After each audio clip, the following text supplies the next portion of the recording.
ڈھل کر جب تو کرتا ہے کلام، اہل محفل منتظر ہے دیر سے عالی وقار، آپ کے پند و نصاحے کا انہیں ہے انتظار۔ حضرت مولانا۔ السلام علیکم ورحمۃ اللہ وبرکاتہ۔ وعلیکم السلام۔ مجھے صرف 20 منٹ کا ٹائم ملا ہے مولانا عبدالخالق صاحب کی طرف سے۔ انشاءاللہ 20 ہی منٹ میں اپنی گفتگو کو ختم کروں گا، لیکن جس طریقے سے یہ مجمع منتشر ہے اور یہ بولنے کی باتوں کی آوازیں آ رہی ہے، ایسے آپ کے سامنے کوئی بھی بات نہیں کی جا سکتی۔ جن کو اٹھنا ہے مجمع سے وہ اٹھ جائیے، اور جن کو بیٹھنا ہے وہ تسلی سے بیٹھ جائیے۔ بہت سارے علماء کے آپ نے بیانات سن لیے ہیں۔ ابھی ہمارے مہمان خصوصی آج کے اس جلسے کی اہم کڑی جناب مفتی محمد خالد صاحب جو میرٹھ سے تشریف لائے ہوئے ہیں، اور مولانا سعد النجیب صاحب، ان کا خطاب ہونا باقی ہے۔ دور دراز سے مہمان تشریف لائے ہیں آپ کو سنانے کے لیے۔ آپ سننے کے لیے اپنے آپ کو تیار کریں، بیچ میں کسی کی باتوں کی آواز نہ آئے۔ میں تو ایک نظام کے تحت آپ کے بیچ بیٹھ گیا ہوں، ورنہ ہمارے اسٹیج پر ہمارے شہر کے روح رواں جناب حضرت مولانا محمد احمد صاحب قاسمی شہر قاضی تشریف رکھتے ہیں، اور قاضی دارالقضاء جناب حضرت مولانا مفتی سلیم احمد صاحب جو سفر طے کر کے یہاں تشریف لائے ہیں، ہمارے اسٹیج کی زینت بنے ہوئے ہیں۔ لیکن ضابطے کے تحت میں بیٹھا ہوں، انشاءاللہ 20 ہی منٹ میں بات ختم کروں گا۔ 11:28 ہو چکے ہیں۔ آپ سننے کے لیے تیار ہیں بھائی؟ اب ایک دفعہ درود شریف پڑھ لیں۔ اللہم صلی علی محمد وعلی آل محمد کما صلیت علی ابراہیم وعلی آل ابراہیم۔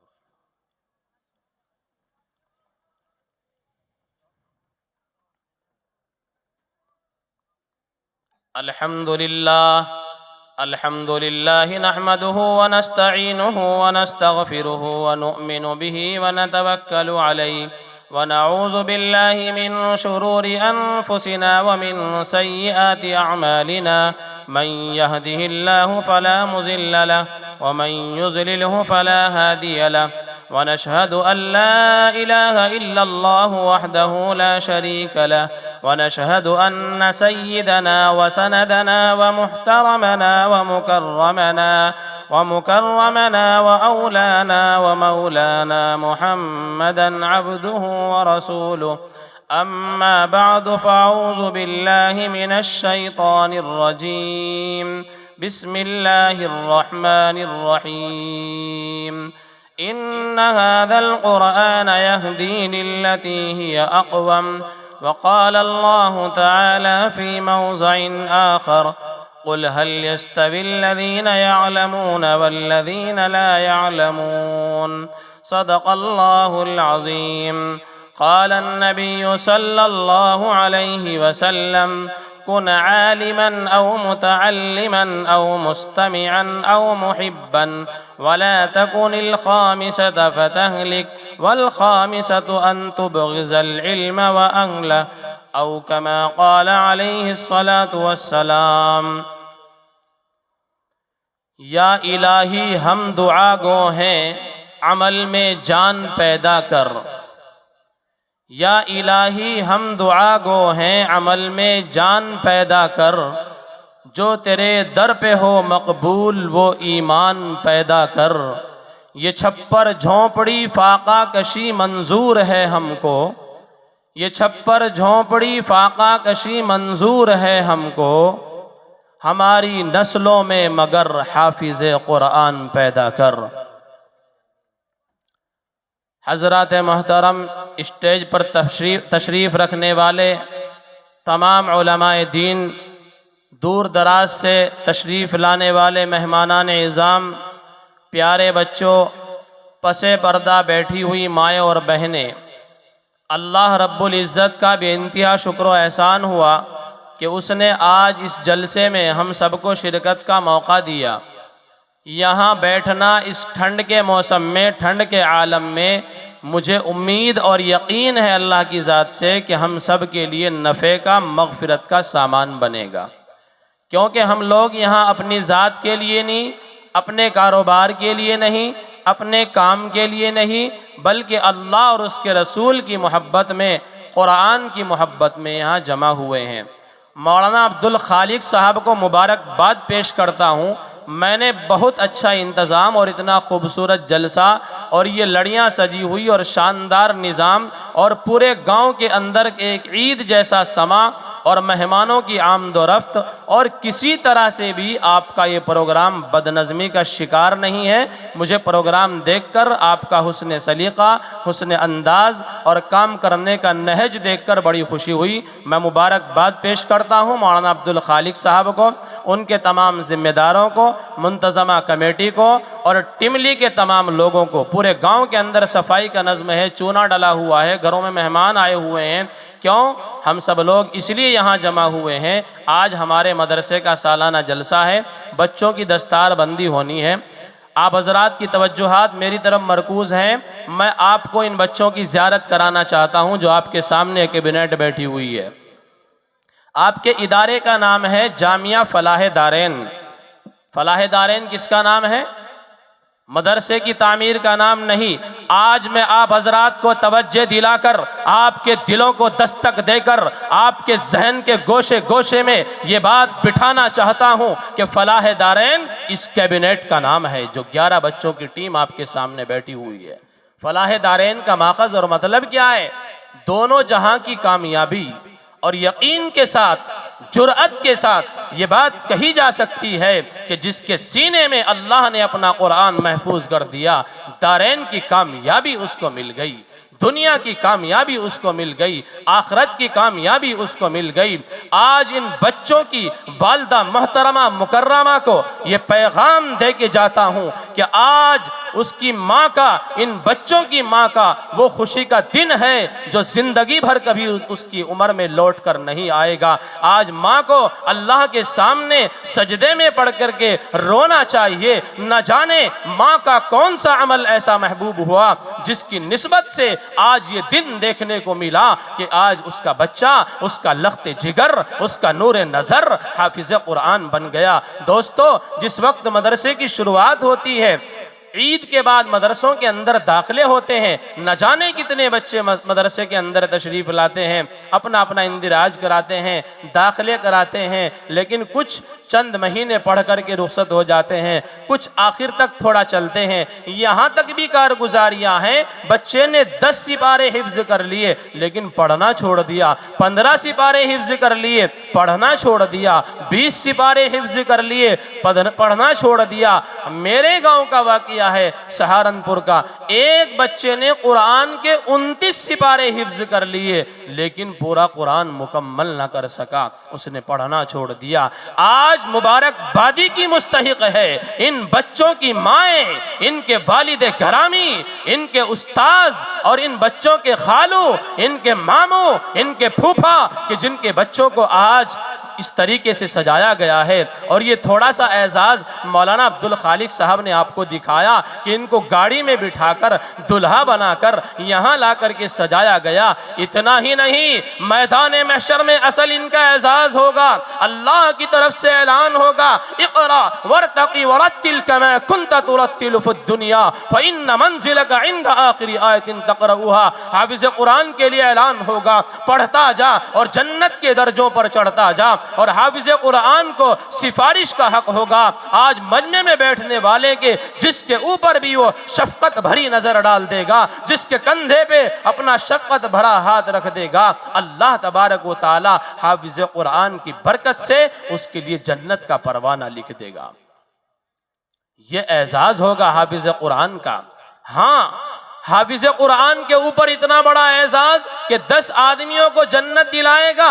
اتنا ہی نہیں، پیر ذوالفقار نقشبندی نے لکھا ہے کہ اگر کوئی حافظ قرآن کو پڑھانے میں اس کی تعلیم کے لیے ذریعہ بنا ہے، کسی نے قرآن دلایا ہے، کسی نے کتاب دلائی ہے، کسی نے سردی میں لحاف کا انتظام کیا ہے، کسی نے مدرسے کی گود میں پیسہ ڈال کر ان بچوں کی تعلیم کا ذریعہ بنا ہے، تو یہ حافظ قرآن میدان محشر میں اس ٹھیکیدار کو بھی نہیں بھولے گا جس ٹھیکیدار نے ان بچوں کے لیے مدرسے کی گود میں پیسہ ڈالا، جس نے ان کے لیے طبائی کا انتظام کیا، جس نے ان بچوں کے لیے قرآن کا انتظام کیا، جو کسی بھی طریقے سے ان کی تعلیم کا اور تربیت کا ذریعہ بنا، یہ حافظ قرآن میدان محشر میں کائنات کا اجتماع ہوگا، نفسا نفسی کا عالم ہوگا، اس انسان کو بھی پہچان لے گا، اللہ آج میں جنت میں جاؤں گا لیکن فلاں آدمی کے بغیر نہیں جاؤں گا، جب تک تو اس کو میرے ساتھ جنت میں نہ لکھ دے میں یہاں سے نہیں ڈگوں گا۔ اللہ تبارک و تعالی حافظ قرآن کی ضد پر، اس کے اصرار پر اللہ تبارک و تعالی اس کی اس بات کو قبول کرے گا، اور جس کے لیے بھی وہ ہاتھ اٹھائے گا اللہ اس کے لیے جنت کا پروانہ لکھ دے گا۔ دوستو، ہم نے مدارس کو بہت دور سے دیکھا ہے، آئیے قریب سے دیکھیے۔ میں آپ کو بتاتا ہوں مدارس اسلامیہ کیا ہیں اور مدارس اسلامیہ ہمیں کیا دے رہے ہیں۔ ہمارے پاس کوئی 2 روپے کا چندہ لینے کے لیے آ جائے، ہم اس کے اوپر برسنے لگتے ہیں، آنکھیں دکھانے لگتے ہیں۔ مدارس اسلامیہ نے آپ کو 31 بچے آج کی اس محفل میں، اس اجلاس میں آپ کے سامنے پیش کیے، جنہوں نے قرآن کریم ناظرہ مکمل کیا، اور 11 بچے یہ آپ کے سامنے بیٹھے ہوئے ہیں۔ اگر مدارس اسلامیہ نہ ہوتے تو آج بہترین شاندار انداز میں دین کو آپ کے سامنے پیش کرنے والے، تقاریر لچھے دار کرنے والے، دین کو آپ کے قلب و جگر میں بٹھانے والے نہ ملتے۔ ہمیں منبر و محراب کی جو آج علماء زینت بنے ہوئے ہیں، شاندار انداز میں قرآن پڑھنے والے مل رہے ہیں، یہ مدارس اسلامیہ کی دین ہے۔ ارے قربان جائیے، جب آپ اور میں دنیا میں آنکھیں کھولتے ہیں اس وقت کس کی ضرورت پیش آتی ہے؟ انسان کی زندگی میں 3 موڑ آتے ہیں۔ پہلا موڑ آتا ہے جب وہ دنیا میں آتا ہے، آنکھیں کھولتا ہے، لوگ کہتے ہیں ذرا مسجد میں جائیے، امام صاحب کو بلا کر لائیے، مولانا صاحب کو بلا کر لائیے، عالم صاحب کو بلا کر لایا جاتا ہے۔ کیوں؟ تاکہ اس بچے کے کان میں اذان پڑھے، اللہ کے کلمے کو بلند کرے، اور جب مؤذن، امام اور عالم بچے کے کان میں اذان دیتا ہے تو اس بچے کے جگر کے اندر، اس کے دل کے اندر اللہ کی محبت پیوست ہو جاتی ہے۔ یہ کام کون کر رہا ہے؟ عالم دین۔ پھر آگے بڑھ کر بچہ تھوڑا سا بڑا ہوتا ہے، دوسرا اس کی زندگی کا موڑ جوانی آتا ہے۔ جوانی کے عالم میں اس کی زندگی اب دوسرے رخ کی طرف ڈھل رہی ہے۔ اب نکاح کا موقع آیا، لاکھوں روپے جہیز میں لگانے والوں، شادیوں میں برباد کرنے والوں اور بہترین ڈیکوریشن کے ساتھ شادیاں کرنے والوں، اس وقت تک وہ بچی کو ہاتھ نہیں لگا سکتا اور اس کو چھو نہیں سکتا جب تک ایک عالم آ کر کے نکاح نہ پڑھا دے، ایجاب و قبول نہ کرا دے۔ جب ایک عالم آئے گا، ایجاب و قبول ہوگا اور نکاح پڑھائے گا، اس کے بعد ہی اس بچی کو ہاتھ لگانا، اس کو چھونا اور اس کو رخصت کرانا اس کے لیے جائز ہوگا، ورنہ تو اس کے بغیر ممکن ہی نہیں۔ پھر تیسرا موڑ انسان کی زندگی میں یہ آتا ہے جب وہ دنیا سے رخصت ہوتا ہے۔ دنیا سے رخصت ہوتے وقت جنازہ رکھا ہوا ہے، سب لوگ کھڑے ہوئے ہیں، مجمع کثیر ہے، صفیں بندھی ہوئی ہیں اور شاندار طریقے سے بھرا ہوا ہے مجمع، اور کچا کچ لوگ کھڑے ہوئے ہیں، لیکن انتظار کس کا ہو رہا ہے؟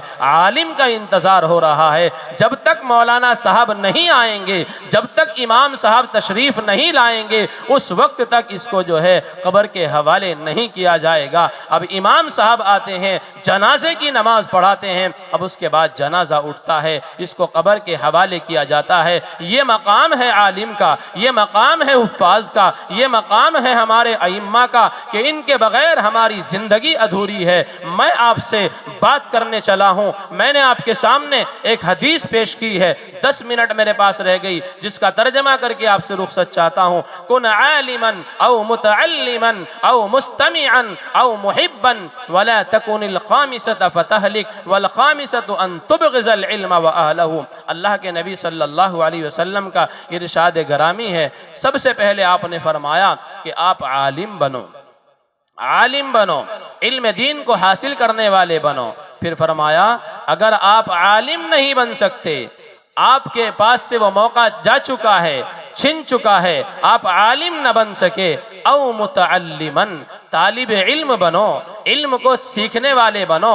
علم سیکھنے کی کوئی عمر نہیں ہوتی ہے، آپ کسی بھی عمر میں علم دین حاصل کر سکتے ہیں۔ اللہ کے نبی صلی اللہ علیہ وسلم کی حدیث ہے، اطلب العلم من المہد الی اللحد، علم دین کو حاصل کرو، ماں کی گود سے قبر کی گود تک ساری زندگی علم دین حاصل کرو۔ اور اگر عالم نہیں بن سکے متعلم بنو، طالب علم بنو، اور اگر طالب علم نہ بن سکے، تم علم حاصل کرنے والے نہ بن سکے، او مستمعن، پھر کیا بنو کہ کم سے کم علم کی باتوں کو، علماء کی باتوں کو غور سے سننے والے بنو۔ جب عالم آپ سے دین کے متعلق، قرآن کے متعلق احادیث کا ذخیرہ آپ کے سامنے پیش کریں، آپ کو دین سمجھائیں، آپ کو مذہب اسلام کی معلومات سے واقف کرائیں، تو آپ کم سے کم غور سے سننے والے بنو۔ آپ کے دلوں کے اندر یہ جذبہ ہونا چاہیے، اللہ اور اس کے رسول کی باتیں پیش کی جا رہی ہے، قرآن کا نچوڑ آپ کے سامنے بیان کیا جا رہا ہے،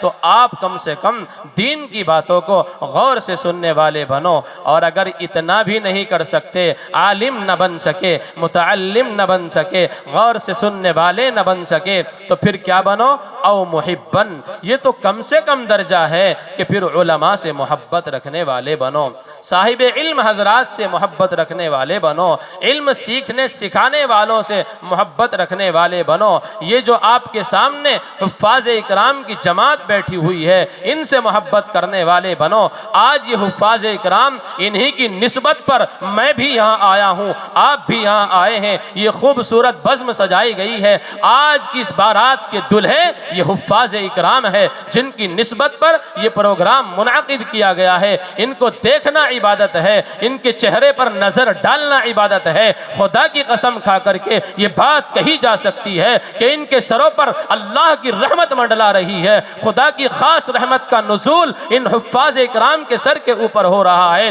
ماں کو مبارکباد پیش کی، باپ کو مبارکباد پیش کی، استاذ اکرام کو میں نے مبارکباد پیش کی۔ آج پورا مجمع، پورے گاؤں ٹملی والے مبارکبادی کے مستحق ہیں۔ مولانا عبدالخالق صاحب نے وہ فیکٹری تیار کی ہے جس میں حفاظ اکرام کو تیار کیا جا رہا ہے، جس میں علم سیکھنے سکھانے والوں کو تیار کیا جا رہا ہے، جس میں قرآن کو اپنے سینے میں محفوظ کرنے والوں کو تیار کیا جا رہا ہے۔ یہ حفاظ اکرام آج ہمارے درمیان بیٹھے ہوئے ہیں، آگے ان کی تعلیم کا سلسلہ چلے گا، یہ عالم بنیں گے اور پھر دنیا کے چپے چپے پر جا کر کے علم دین لوگوں کو سکھائیں گے، قرآن و حدیث کی باتیں لوگوں کو بتلائیں گے۔ تو میرے پیارو، چوتھا درجہ اللہ کے نبی صلی اللہ علیہ وسلم نے ارشاد فرمایا کہ او محبن، کم سے کم محبت رکھنے والے بنے۔ اور سنو، 4 کام میں نے بتائے، 5ویں بات سنو۔ اللہ کے نبی صلی اللہ علیہ وسلم نے فرمایا وَلَا تَكُنِ الْخَامِسَةَ فَتَهْلِكَ، 4 کام تو کرنا، 4 چیزیں تو اپنانا، لیکن 5واں کام مت کرنا۔ وہ 5واں کام کیا ہے؟ وَالْخَامِسَةُ أَن تُبْغِضَ الْعِلْمَ وَأَهْلَهُ، کہ یہ 5واں کام مت کرنا۔ وہ کیا ہے؟ کہ اہل علم حضرات سے بغض رکھنے والے نہ بننا، عداوت رکھنے والے نہ بننا، حسد کرنے والے نہ بننا۔ اگر تم نے صاحب علم حضرات سے، علماء سے، طلباء سے، علم دین سیکھنے سکھانے والوں سے بغض رکھا، حسد رکھا، تم نے گاؤں کے چوک پر چوراہوں پر جا کر کے علماء کی غیبتیں کی، یاد رکھنا علماء نے کتابوں کے اندر لکھا ہے، اگر تم ایسا کرو گے تم اپنی آخرت بھی برباد کر رہے ہو، تم اپنی دنیا بھی برباد کر رہے ہو۔ کتابوں کے اندر علماء یہاں موجود ہیں۔ جو انسان علماء سے بغض رکھتا ہے، حسد رکھتا ہے، چوک پر کھڑا ہو کر اماموں کی برائی بیان کرتا ہے، مسجد کے ذمہ دار کی برائی کرتا ہے، یاد رکھنا 10 پشتوں تک اس کی حافظ قرآن پیدا نہیں ہوگا، یہ دنیا میں نحوست اس کے اوپر پڑے گی۔ 10 پشتوں تک حافظ قرآن پیدا نہیں ہوگا۔ آج ہم کہتے ہیں مولانا میرا بچہ اتنے دنوں سے مدرسے کے اندر آ رہا ہے، یہ کچھ پڑھ نہیں رہا ہے، کچھ سیکھ نہیں رہا ہے، آخر وجہ کیا ہے؟ اتنا ٹائم کیوں لگ رہا ہے؟ میں جرأت کے ساتھ یہ بات کہتا ہوں، اگر بچے کو علم دین حاصل کرنے میں وقت لگتا ہے، اس کو قرآن اپنے سینے میں محفوظ کرنے میں تنگی ہو رہی ہے، اس کے باپ کو یہ پیغام دیتا ہوں، اس کی ماں کو یہ پیغام دیتا ہوں کہ استاذ کی طرف سے اپنے دل کو صاف کر لے، جب تک والدین کا دل استاذ کی طرف سے صاف نہیں ہوگا، آئینے کی طرح شفاف نہیں ہوگا، اور استاذ کی والدین کے دلوں میں عظمت نہیں ہوگی، لکھ کر دے کر جاتا ہوں، اس کا بچہ حافظ قرآن بن نہیں سکتا۔ یہ بات میری آپ سونے کے قلم سے لکھ لینا، میرا تجربہ ہے۔ اچھے اچھے ذہین بچے ٹھپ ہوتے ہوئے دیکھے ہیں، اچھے اچھے گھرانے کے بچے ذہانت رکھنے والے دیکھے ہیں، مدرسے میں داخلہ لیا لیکن قرآن ان کے سینوں میں نہ بیٹھا، ان کے ذہنوں میں نہ اترا۔ وجہ یہ ہوئی کہ باپ عالم کی برائی کرتا ہے، استاذ کی برائی کرتا ہے۔ میرے عزیزو، اللہ تبارک و تعالیٰ نے بہت سنہرا موقع دیا ہے، اپنے بچوں کو حافظ بنائیے، ناظرہ قرآن کریم مکمل کرائیے، ان کو دین سکھائیے۔ آج اگر ہمارے بچوں کے قلوب کے اندر دین ہوگا، قرآن ہوگا، اور دین کی ڈگر پر چل کر ہمارے بچے زندگی گزاریں گے، دنیا کی کوئی طاقت ان کے سینوں سے ایمان کو نہیں نکال سکتی۔ آخر وجہ کیا ہے؟ آپ ضلع دہرادون کے اندر نظر ڈالیے، ہماری بہنیں ارتداد کی شکلیں اختیار کر رہی ہیں، ہمارے نوجوان مرتد ہو رہے ہیں۔ شکیل بن حنیف ملعون مکار رجیم ہمارے بیچ آتا ہے، اپنے گرگوں کو بھیجتا ہے، اپنے کارندوں کو بھیجتا ہے، اس کے کارندے ہمارے نوجوانوں پر محنت کرتے ہیں اور ان کے سینوں سے ایمان کو نکال لیتے ہیں، ان کے سینوں سے ایمان کو اچک لیتے ہیں۔ ارے اس دہرادون کی بات کر رہا ہوں، 50 سے زائد مسلم لڑکے اپنا ایمان بیچ بیٹھے ہیں، اپنے ایمان کو اپنے سینوں سے نکال چکے ہیں، مرتد ہو چکے ہیں۔ میرے پاس تفصیل کا ٹائم نہیں ہے، ورنہ تفصیل کے ساتھ میں آپ کو بتاتا۔ میرے پاس صرف 4 منٹ بچے ہیں، 4 منٹ میں اپنی بات کو ختم کروں گا۔ آخر وجہ کیا ہے؟ ہمارے بچے مرتد کیوں ہو رہے ہیں؟ ہماری بچیاں ارتداد کی شکلیں کیوں اختیار کر رہی ہیں؟ کل کی خبر میں نے پڑھی، آپ کے دہرادون میں رہنے والی ایک بچی چلا رہی ہے، رو رہی ہے، ماتم کر رہی ہے، نوحہ کر رہی ہے، سر پٹک رہی ہے، بالوں کو بکھیر رہی ہے، اور یہ کہہ رہی ہے کہ کاش مجھے پہلے سے معلوم ہو جاتا، میں نے مذہب اسلام کی اچھائی کو اور سچائی کو سمجھا نہیں۔ دہرادون میں رہنے والی ایک بچی نے 2017 میں ایک غیر ایمان والے سے شادی کر لی، اور شادی کرنے کے بعد اس کے ساتھ رہنا طے کر لیا، زندگی گزارنے کا فیصلہ کر لیا۔ اس بچی نے اپنی ماں کی محبتوں کو للکار دیا، اپنے باپ کی شفقتوں کو جواب دے دیا، اپنے بھائی اور بہنوں کو چھوڑ کر کے غیر ایمان والوں کے ساتھ چلی گئی اور زندگی بسر کرنے لگی۔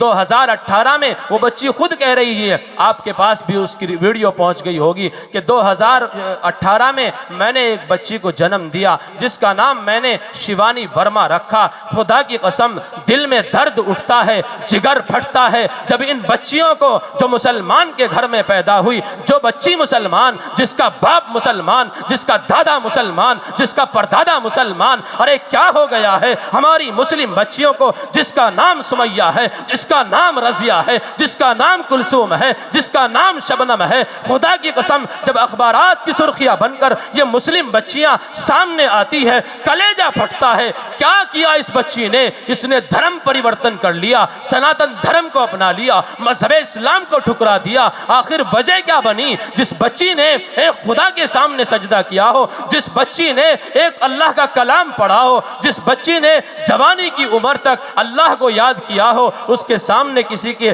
پیشانی کسی اور کے سامنے نہ ٹیکی ہو۔ آخر کیا وجہ ہوئی؟ آج یہ بچی مرتد کیوں ہو گئی؟ ارتداد کے دہانے پر کیوں پہنچ گئی؟ اس کے سینے سے ایمان کیوں نکل گیا؟ وہ بچی بیان کرتی ہے، وقت میرا مکمل ہو گیا ہے۔